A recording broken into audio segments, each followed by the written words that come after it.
శనివారం వైఎస్ఆర్ కాంగ్రెస్ పార్టీ తరపున అమరావతి రైతు పరిరక్షణ కమిటీ సభ్యులందరూ కూడా అమరావతిలో రెండో విడత భూములు ఇవ్వటానికి వ్యతిరేకిస్తున్నటువంటి రైతులను కలవటానికి వెళ్ళటం జరిగింది. ఈ సందర్భంగా అక్కడ జరిగినటువంటి ఉద్రిక్త పరిస్థితులు, దాడి, వీటికి సంబంధించినటువంటి అంశాల మీద మనతో విశ్లేషించడానికి వైఎస్ఆర్ కాంగ్రెస్ పార్టీ అధికార ప్రతినిధి పుణ్యశీల గారు మనతో ఉన్నారు. ఆమెతో మాట్లాడదాం. నమస్తే పుణ్యశీల గారు. నమస్తే మేడం, శనివారం మీ పార్టీ నేతల మీద జరిగినటువంటి దాడి గురించి అందరికీ తెలిసినటువంటిదే. అయితే తిరిగి దాడి జరిగింది మీ పార్టీ నేతల మీదే, కానీ కేసులు కూడా మీ పార్టీ నేతల మీదే పెట్టడం జరిగింది. మరి దీన్ని ఎలా చూడాలి? అదే కదా కూటమి ప్రభుత్వం. ఇక్కడ ఏంటంటే బాధితుడు అనేవాడికి మాత్రమే శిక్షలు ఉంటాయి సార్. ఆ బాధకి కారణమైన వాడికి స్టేషన్ బెయిల్లు ఉంటాయి. అదే కూటమి ప్రభుత్వం యొక్క law and order situation present మన ఆంధ్ర రాష్ట్రంలో నడుస్తున్నటువంటి పరిస్థితి. ఎంత ఇన్సెక్యూర్డ్ ఫీలింగ్ లోకి ఈ కూటమి వాళ్ళు వెళ్ళిపోయారంటే, వైఎస్ఆర్ కాంగ్రెస్ పార్టీ ఏ సిచ్యువేషన్ ని లీడ్ తీసుకున్నా డెఫినెట్ గా అది కూటమి గవర్నమెంట్ కి అది ఖచ్చితంగా అది ఏమని చెప్పాలంటే కూటమి ప్రభుత్వానికి అది పెద్ద డ్రాబ్యాక్ గానే వాళ్ళు ఫీల్ అవుతున్నారు సార్. సో ఆ నేపథ్యంలో వాళ్ళని కవరప్ చేసుకోవటం కోసం, వాళ్ళ యొక్క తప్పులు బయటికి రాకుండా ఉంచుకోవటం కోసం లా అండ్ ఆర్డర్ని చేతుల్లో పెట్టుకొని, పోలీసు వారిని చేతుల్లో పెట్టుకొని ఇష్టారాజ్యంగా వాళ్ళు చేస్తున్నటువంటి బిహేవియరు ఇంకా వాళ్ళని దిగజార్చేస్తోంది అన్నటువంటి విషయం వాళ్ళకి అర్థం కానటువంటి పరిస్థితి అని నాకు అర్థం అవుతా ఉంది సార్. అసలు what actually is happen sir, కొంతమంది ఇప్పుడు మీరన్నట్టుగా రెండవ విడత భూములు ఇవ్వడానికి ఎవరైతే అమరావతి పరిసర ప్రాంతాల్లో పెనుమాక కావచ్చు, ఎర్రబాలెం కావచ్చు, నిడుమర్రు కావచ్చు, ఇట్లా కొన్ని ప్రాంతాలు ఏవైతే ఉన్నాయో ఆ ప్రాంతాలకు సంబంధించినటువంటి రైతులు మేము ఇవ్వము భూములు అని ఎదురు తిరిగి పోరాటం చేస్తుంటే వాళ్ళు ఎందుకు ఇవ్వరు అని వాళ్ళకి కొండవీటి వాగు అని చెప్పని అక్కడ ప్రవహించేటటువంటి ఆ వాగుని వీళ్ళ యొక్క పొలాల్లోకి డైవర్ట్ చేసి కనీసం వ్యవసాయం కూడా చేసుకోనివ్వకుండా వీళ్ళ యొక్క పైశాచికత్వాన్ని చూపించుకుంటున్నారు సార్. అది వాళ్ళు మాకు అవసరం లేదు మొర్రో, మా భూములు మేము ఇవ్వం మీకు అని చెబుతా ఉంటే, అసలు ఇన్ఫాక్ట్ ఇంకొక దారుణమైనటువంటి విషయం ఏంటంటే, వీళ్ళ భూముల్ని వీళ్ళకి తెలియకుండానే వేరే వాళ్ళకి రిజిస్ట్రేషన్ చేసి అప్పగిచ్చేస్తున్నటువంటి పరిస్థితులు కూడా ఇక్కడ ఉత్పన్నమవుతున్నటువంటి పరిస్థితులు సార్. మా భూములు మాకు తెలియకుండా ఇంకొకళ్ళకి ఎలా రిజిస్ట్రేషన్ మీరు చేస్తారు అని చెప్పని రైతన్నలందరూ కూడా అమరావతి పరిసర ప్రాంతాల్లో చాలా పెద్ద ఎత్తున వాళ్ళు ఈ యొక్క కూటమి యొక్క వ్యతిరేక విధానానికి ఖచ్చితంగా వాళ్ళు పోరాటం చేస్తున్నారు సార్. ఆ సెగ్మెంట్ లోనే జగన్మోహన్ రెడ్డి గారిని కూడా వాళ్ళు కలవటం జరిగింది. ఆ జరిగినటువంటి ఇదిలో అన్న లీగల్ టీమ్ కి సిఫారసు చేయటం జరిగింది. ఒక కమిటీని వేశారు లీగల్ పరంగా. అండ్ రైతు పరిరక్షణ కమిటీ అని చెప్పని అప్పిరెడ్డి గారిని, అలాగే మొండితోక అరుణ్ కుమార్ గారిని ఎమ్మెల్సీలుగా, మాజీ మంత్రి వర్యులు అంబటి రాంబాబు గారిని, పేర్ని నాని గారిని, అలాగే ఇతరత్ర ఇంకా కొంతమంది దేవినేని అవినాష్ గారు, అట్లాగే వేమారెడ్డి గారు, వీళ్ళు ఒక కమిటీగా వీళ్ళని ఫామ్ చేయటం జరిగింది సార్. వీళ్ళతో పాటు అక్కడ స్థానికంగా ఉన్నటువంటి తాడికొండ సమన్వయకర్త గారు డైమండ్ బాబు గారిని కూడా యాడ్ చేసుకుని అది ఒక కమిటీగా ఫామ్ చేసి రైతులు చేసినటువంటి రిక్వెస్ట్ మేరకు వీళ్ళందరూ కూడా అక్కడికి వెళ్ళి పరిశీలన చేయటానికి ఆ రోజు వాళ్ళ రిక్వెస్ట్ మేరకు అక్కడికి వెళ్ళటం జరిగింది సార్. అసలు మా వాళ్ళు వెళ్తున్నారు అని తెలియడంతోనే పోలీసులు పెద్దగా అక్కడేదో జరగరాంది జరిగిపోతున్నట్టుగా మోహరించేసేసి, అట్ ద సేమ్ టైం ప్రజల ముసుగులో అన్నట్టుగా టీడీపీకి సంబంధించినటువంటి కొంతమంది అక్కడికి వచ్చి నిజంగా రాళ్ళు, గుడ్లు, ఆడవాళ్లతో అయితే గుడ్లు వేయించారు సార్.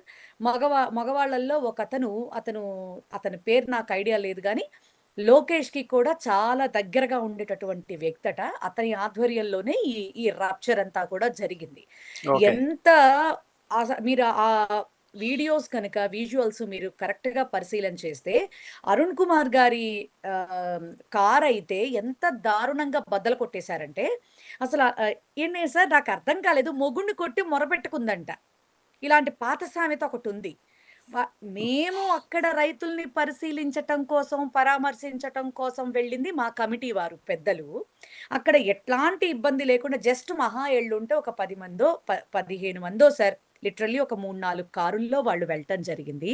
అక్కడికి 100కి 100 మంది, 150 మంది ఎలా వచ్చారు? హ్మ్. ఎలా రావటం జరిగింది? వీళ్ళ మీదకి ఎలా అటాక్ చేయటం జరిగింది? అటాక్ చేసింది కాక మళ్ళీ మీడియాల ముందుకొచ్చి వైసీపీ వాళ్ళే మరి కొంతమంది గూండాలను తీసుకొచ్చి మా మీదకి తిరిగి అటాక్ చేశారట. కళ్ళు చూసేవాడికేమన్నా పోయాయనుకుంటున్నారా ఏంటి సార్ వీళ్ళు?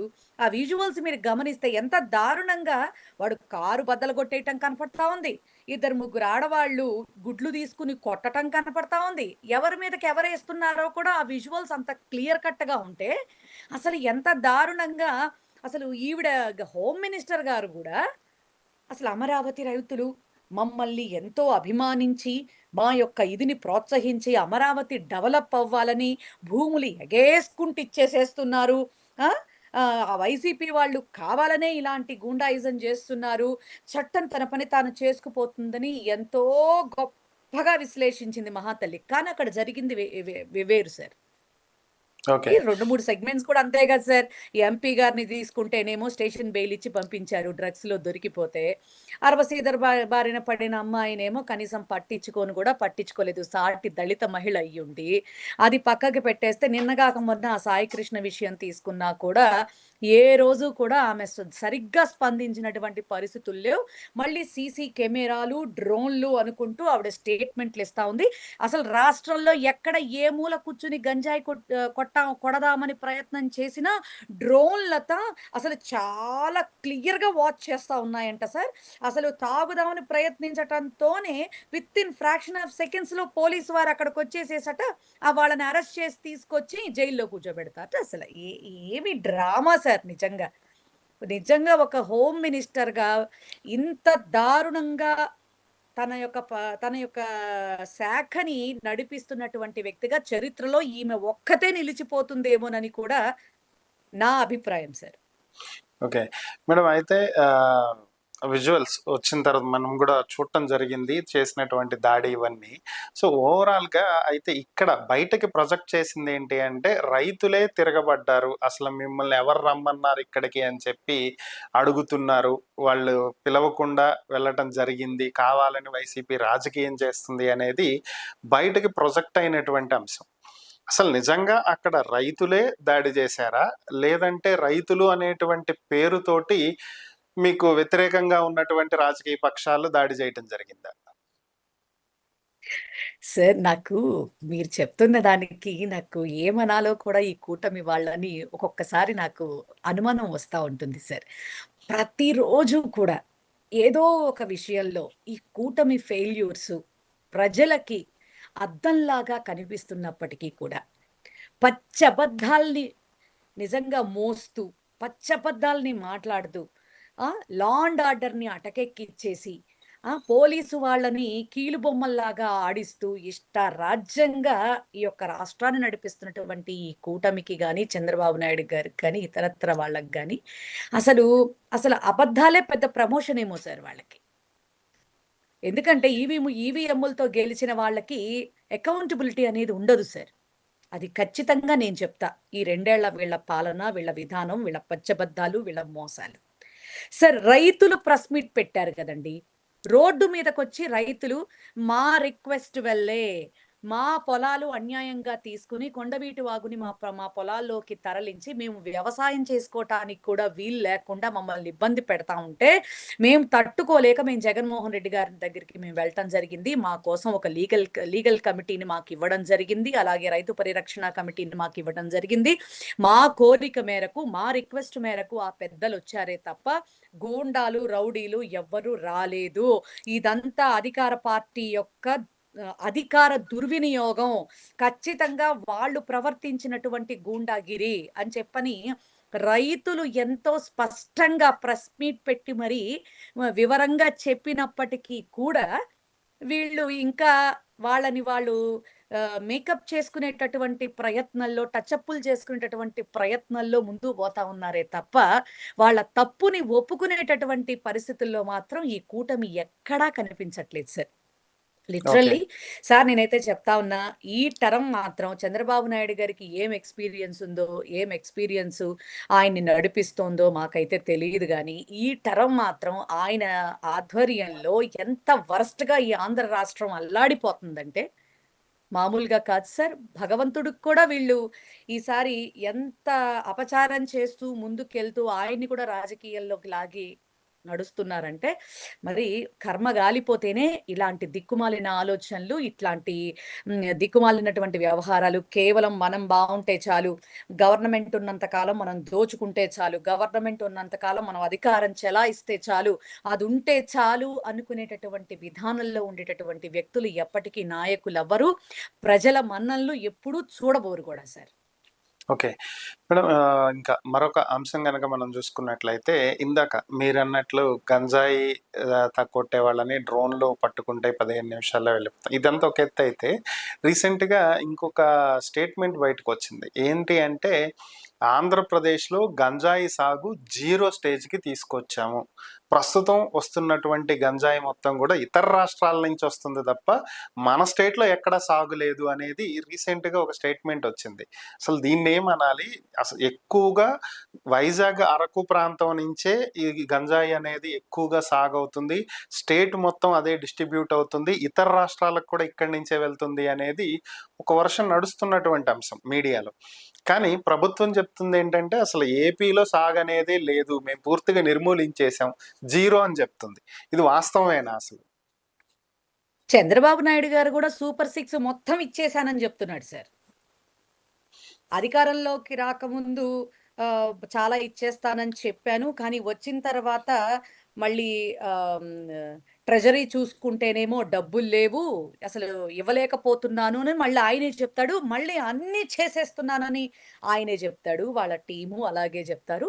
ఆ నేపథ్యంలో ఆ వంగలపూడి అనిత గారంటే ఇంకొక స్టెప్ ఎక్కువ సార్. ఇంకొక స్టెప్ ఎక్కువ. ఉన్నవి లేనివి, లేనివి ఉన్నట్టుగా చెప్పడంలో అసలు సాక్షాత్ అసెంబ్లీనే వాడుకుంటుంది కదా సార్ ఆవిడ.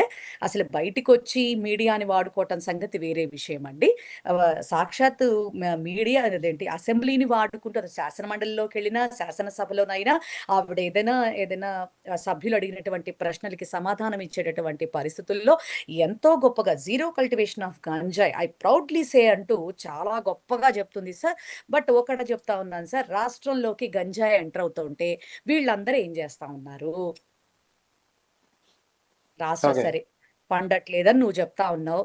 మరి ఆ పరిసర ప్రాంతాల్లోకే గంజాయి ఎలా వస్తోంది? ఏ రకంగా వస్తోంది?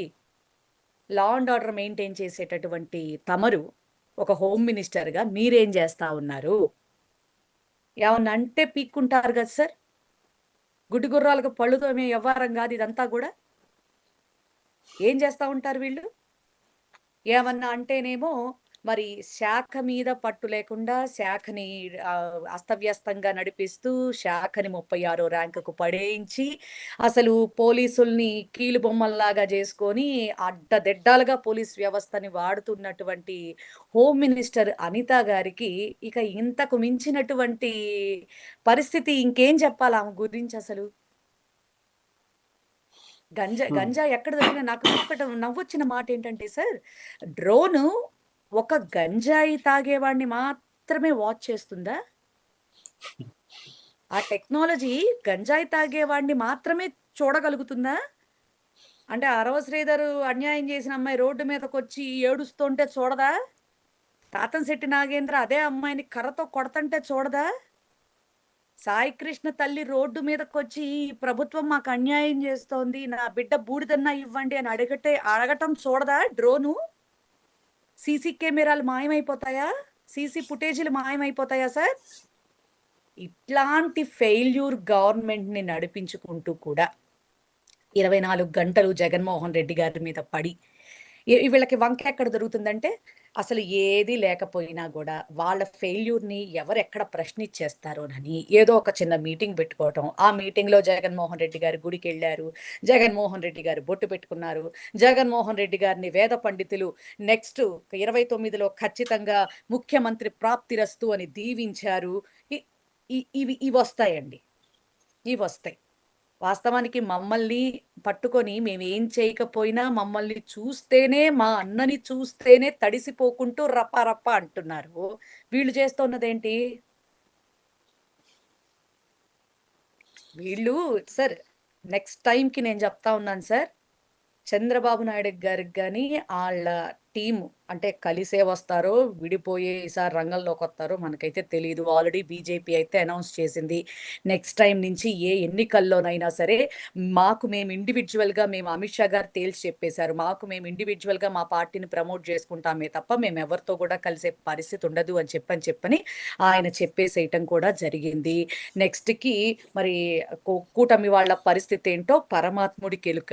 అయినా గూడా వాళ్ళు కలిసొచ్చినా, కలిసి రాకపోయినా 29లో జగన్మోహన్ రెడ్డి గారు సీఎం అయిన తర్వాత చూస్తా ఉండండి సార్. మా డిజిటల్ బుక్‌లోకి ఎంటర్ అయినటువంటి ప్రతి ఇష్యూ కూడా మా అన్న చెప్పాడు గదా! సప్త సముద్రాల దాటి వెళ్లి దాక్కున్నా కూడా తీసుకొచ్చి చట్టపరంగా వాళ్ళకి చుక్కలు చూపించకపోతే మాత్రం వాట్ ఈస్ జగన్మోహన్ రెడ్డి అనేది అప్పుడు చూస్తారు సార్ ఖచ్చితంగా. అప్పుడు ఓకే. అప్పుడు చంద్రబాబు నాయుడు గారు ఏమన్నా అనాలని చూసినా, నీవు నేర్పిన విద్యయే నీరజాక్ష అని చెప్పని మేమనడానికి ఉంటుంది. ఆయన మాట్లాడలేకపోవటానికి గూడా ఉండే అవకాశాలు 200% ఉన్నాయి.